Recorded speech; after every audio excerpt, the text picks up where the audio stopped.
Hello and welcome back to the first real life integration scenario on this course.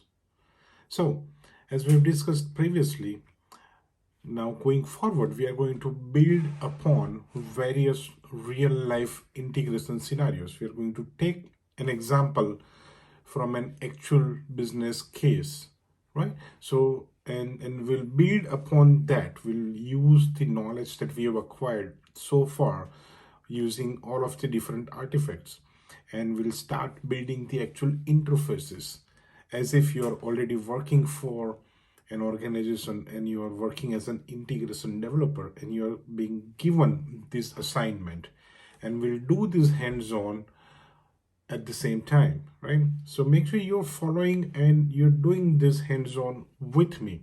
Pause this video as many times as you want, re-watch this as many times as you want. And if you don't understand anything, if you have any questions, if there is any gaps, make sure to use the Slack channel and ask there. Remember, I'm always there responding in the Slack channel, but at the same time, there are few other students who have already been through this, right?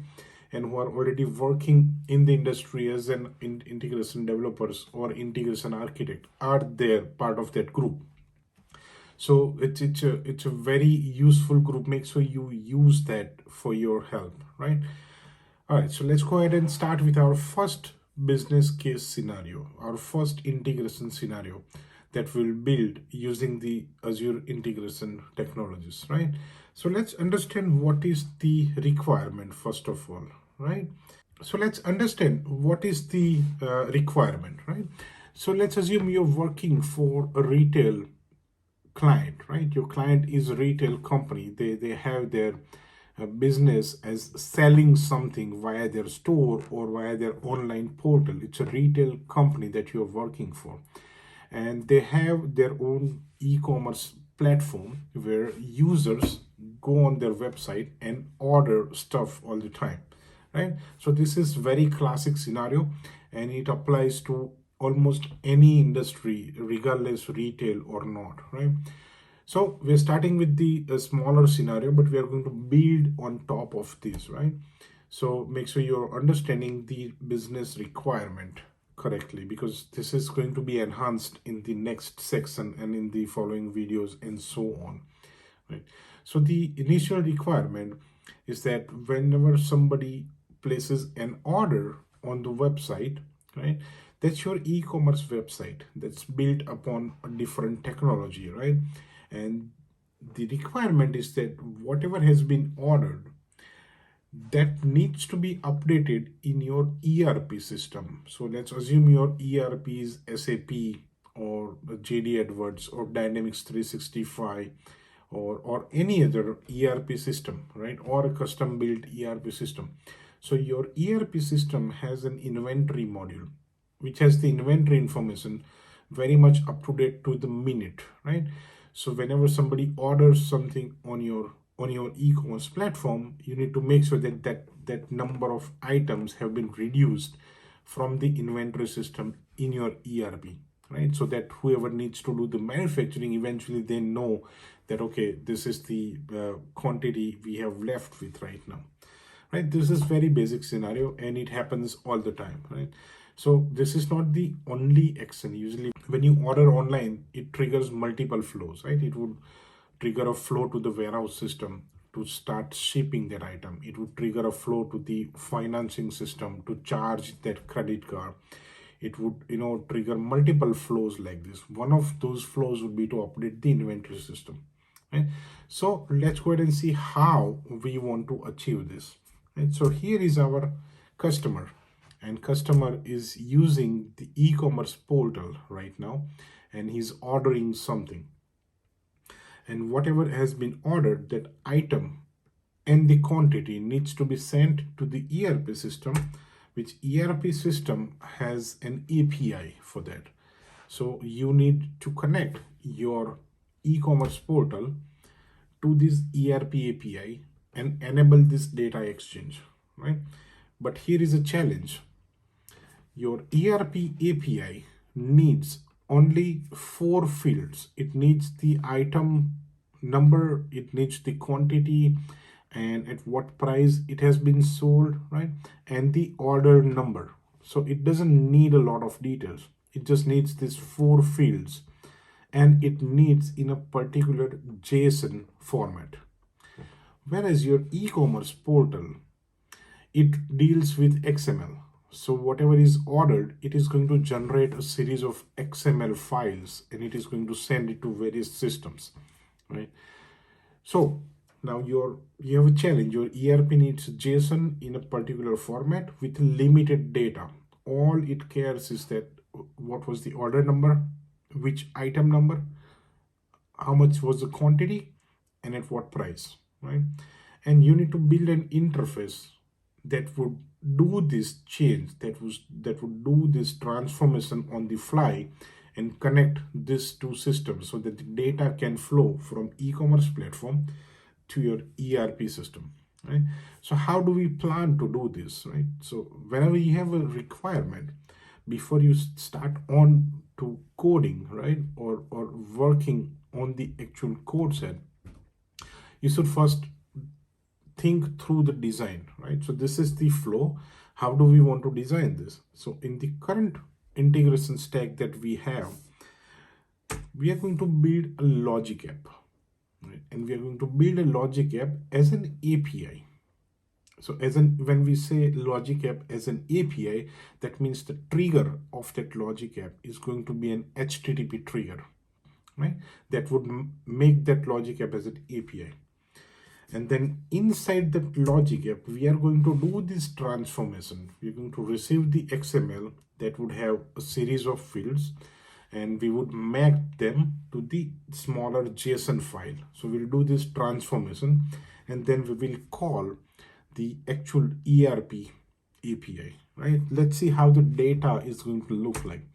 So here is your requirement. So whenever you receive your requirement, it's very important that you get the actual data set, right? Because this is what you're going to deal with, right? So you need a sample data. Whenever you're working on any integration project, always ask for a sample file, a sample data that you can use to develop your integrations, right? So the one on the left is the XML that's generated by the e-commerce portal. So this is the XML that the logic app will receive, okay? But the ERP needs the JSON, which is on the right side of the screen. As you can see, this is the JSON that the ERP needs. It only needs these four fields, right? And in the XML, we are receiving maybe 20 different fields, right? Let's see how the mapping is going to work, right? So the second most important part of any integration project is the mapping, right? You have a source system or a source message, and then you have a destination system or a destination message, right? And this is most of the time is not the same. So there has to be some kind of transformation in your integration. And that's usually called as mapping, right? So you need to have the mapping specifications as well. So to keep this starting project a simple one, we've used a smaller message which is only four fields. Let's see how the mapping is going to look like. So the first field, which is the order number, it will get its data from this top parameter. That's the attribute called order number, and the value is 99503.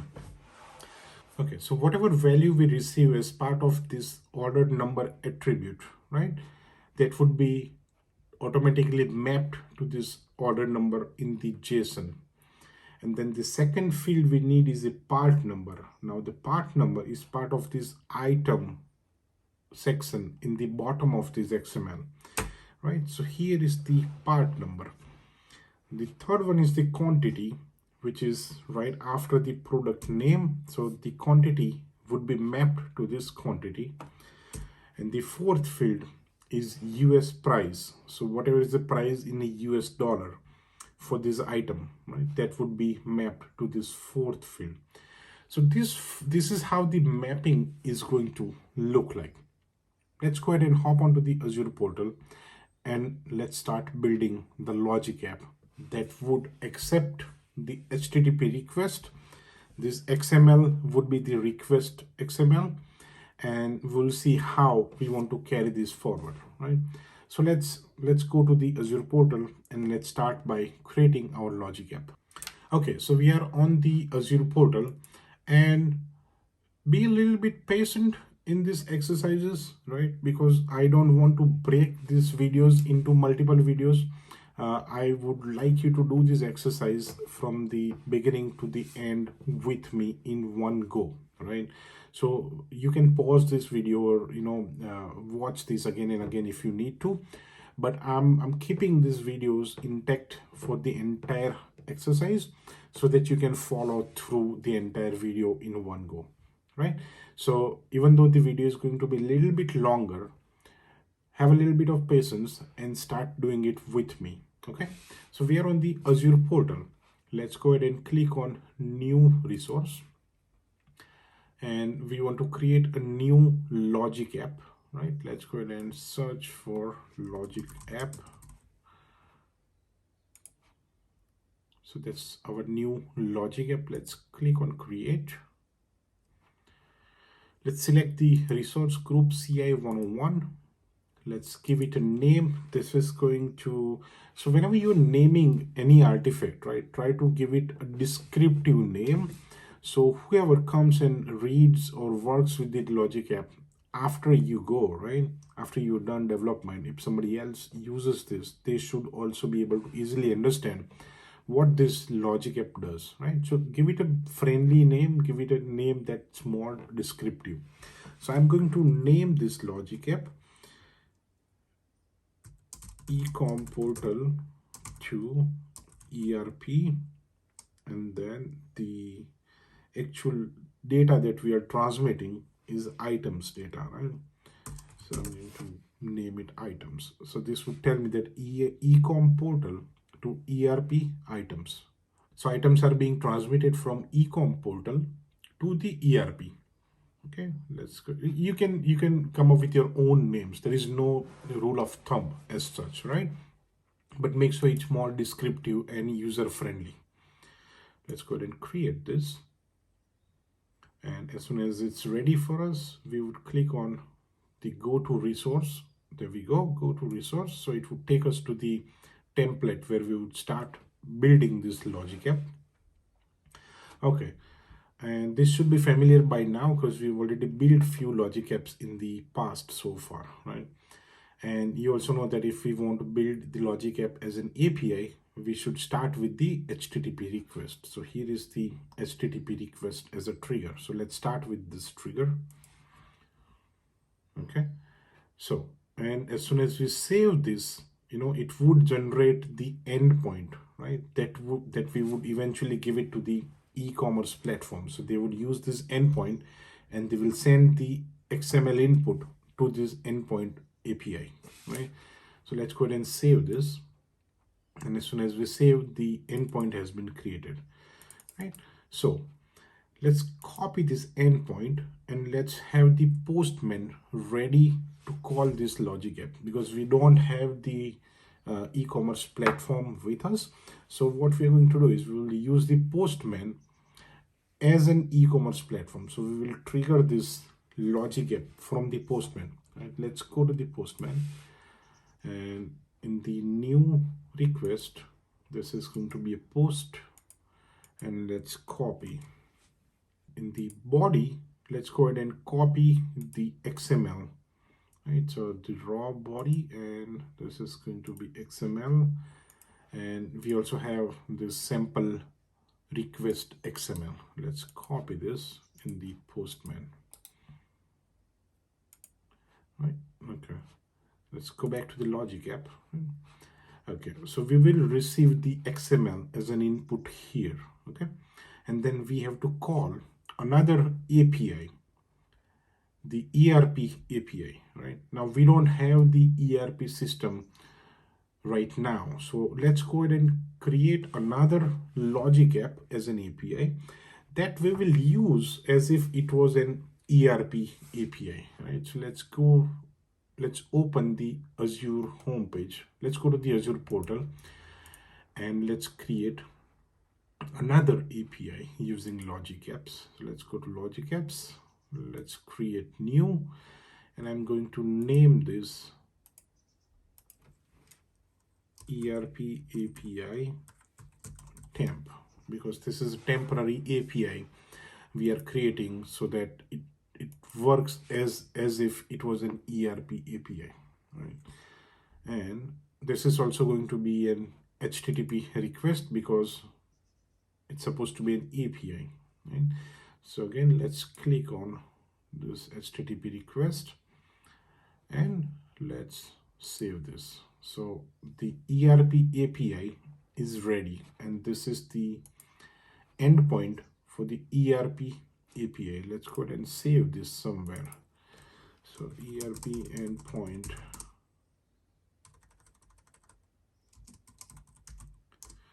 is this. Okay. Okay, let's go back to our first logic app. This is the integration logic app, right? This is where we would receive the XML request from the e-commerce platform. Now, let's assume we have received the request. What's the next step, right? We want to call the ERP API, right? So how do we call the ERP API? Let's add the next step. In the next step, we are going to select HTTP. Okay, you can simply select it here if it's recommended. If not, you can just go ahead and type HTTP, because the ERP has an API. API means HTTP, right? So okay, let's go ahead and select this HTTP, and let's select the first HTTP. Okay, the method is going to be a post method. The URI is going to be, this is the URI. Let's go ahead and copy this, right? So this is the temporary API that we've created that is going to behave as if it's an ERP API. Let's paste this here, and then in the body, this is the sample body. This is what we have to pass. Let's copy this in the body. Okay, and usually whenever we have the API, we also want to send the response back to the caller, right? So here we have sent this request to this ERP API. Let's go ahead and add the HTTP request, and this time let's select the response. Okay, and in the response, we just want to return 200 as a status code. So this is a successful status code, right? So this would complete the end-to-end API of this interface. But here we yet to add the actual values of these JSON parameters, right? So how do you extract the values from an XML, right? So I'm assuming you are some sort of developer. You have done some sort of development, right, in your career while you're taking this course. So I'm assuming you are familiar with the XML and JSON, right? But just for the sake of, someone who has not worked with XMLs before, if you look into the same chapter, I've also attached something called XML viewer. It's an old XML viewer. I still use it. It's called Dan Sharp XML viewer. You can use that XML viewer to extract the XPath of each of the fields in XML. Okay, so if you don't know XPath or XML, I strongly suggest you go back to Google and understand what these terms are. But now, assuming that you know XML, and we need to find the value of this specific field in the XML, right? Let's go ahead and open that Dan Sharp tool, Dan Sharp XML viewer tool, and let's see how we can do that, right? So I'm going to go to this Dan Sharp XML viewer folder, right? You can download this from this chapter, and I'm going to open this application. And in this application, I'm going to open this XML, the one that I have, a sample order XML. I have saved this on the desktop. Let's go ahead and open this simple XML, order XML, right? So what this tool does is it allows you to select any parameter in this XML that you are interested in, and it would give you the XPath value. XPath is the exact path to that particular field that would give you the value of that field, right? So here in the order number, what we are interested in is the value of this order number attribute, which would be this in this case, right? So let's go ahead and select order number here, right? This is the order number. So this is the XPath. Let's copy this XPath and let's check if this returns the right value or not. So let's go to the XPath query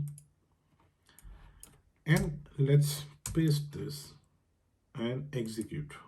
There we go. If you see, it returned the value of the order number attribute, right? Now this is a long XPath. You can shorten this XPath, right? So what we can do is we can remove this additional data of the namespace and everything. We don't need to have that, right? So all we need is this order here. So let's remove everything else before and after order. And from here to here. And then after order, we need the order number attribute, right? So whenever there is an attribute, the @ symbol is needed for that. So we'll leave the @ and we'll remove the rest of the details to shorten this XPath, right? So this is the short XPath. Let's execute. It returns the exact same value, right? But this returns the value along with this field. If you just want this value itself, right, you can use the XPath functions, and there is a function called string, and put the XPath in the parentheses, and this would return the string value of this, right? Let's go ahead and see what it returns. There we go. So this is the value that we are interested in, right? So because we are receiving XML as an input, we can use the XPath to extract the specific values out of the XML, right? Let's copy this XPath, okay? And let's go back to the original LogicApp now. In this order number here, this is where I want the value of the actual order number from the XML. What I'm going to do is here I'm going to click on the expression. Okay, so this is where we will use various expressions. So in the expression, there is a function called XPath. So if you start typing by XPath, right, it would give you the function. And let's see what this function does.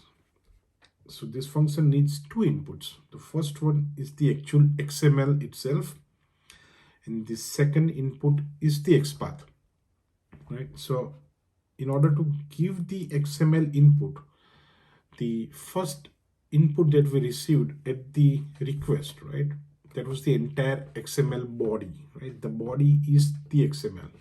So let's give it the body. Let's go to the dynamic content and let's select the body. Okay, and there is one more thing. Before we directly assign the body as an XML, let's also make sure that it is actually an XML. So I'm going to also use another function called XML, and I'll put the trigger body inside that XML function. So this would ensure that the input body is in XML format. And the second input is going to be the XPath that we just retrieved from the XML viewer tool. So let's go ahead and put that in the inverted. Let's paste this here. Okay, so this is the XPath. Okay, let's go ahead and click on OK. All right, so as you can see, whatever is the value of that XPath output would be assigned here, right?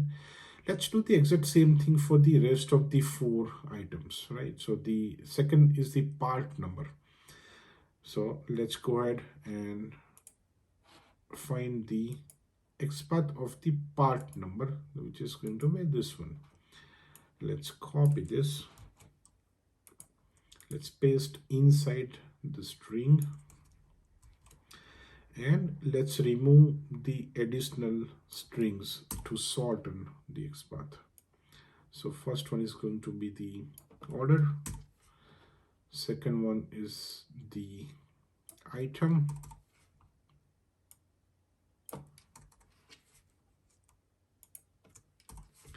and third one is the attribute called part number. There we go, right? So string, order, item, and attribute part number. Let's execute and see if it returns the result. There we go. So it returned this result, right? So let's go ahead and copy this XPath. In the logic app for the part number, we will do the exact same thing that we did in the order number, right? Let's go to the, let's save this once. And make sure your cursor is between these two inverted values, right? And then go to expression, and XPath is the first function. The first value is going to be the body, but we want that body inside the XML body, and then we need the XPath. Okay. Third one is the quantity. Let's get the quantity XPath. Quantity is here. So as you can see, the only thing that changed is that instead of this attribute, now we are getting this element called quantity.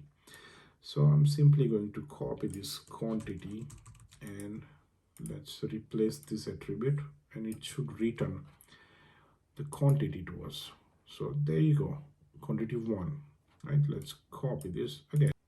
We can just use the earlier version, right? Let's copy this for the quantity as well.